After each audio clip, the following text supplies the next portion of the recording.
ಮಾಡ್ತಾ ಇದ್ದಾರೆ.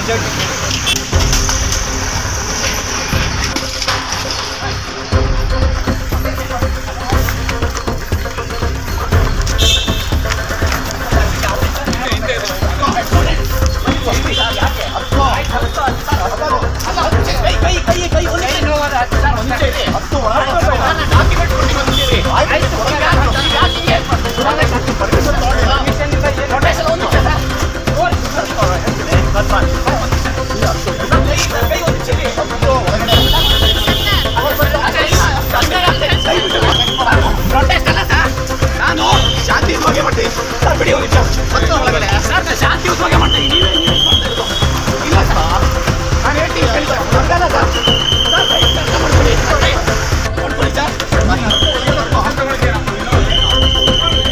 ಜನ ಹೇಳೋದು ಕೇಳಿಸಲ್ಲ.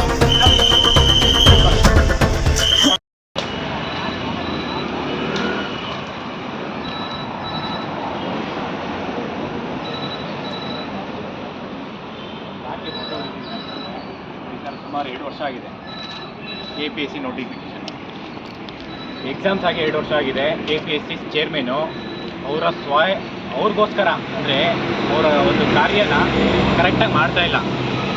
ಸುಮಾರು 1500 ಜನದ್ದು ರಿಸಲ್ಟ್ಸ್ ಬಿಡ್ತಾ ಇಲ್ಲ. 2 ವರ್ಷ ಆಗಿದೆ. ಮತ್ತು ಸುಮಾರು 20ಕ್ಕೂ ಜಾಸ್ತಿ ನೋಟಿಫಿಕೇಷನ್ ಇದೆ. ಆ ನೋಟಿಫಿಕೇಷನ್ಗೆ ಅಪ್ರೂವಲ್ ಸಿಗ್ತಾ ಇಲ್ಲ.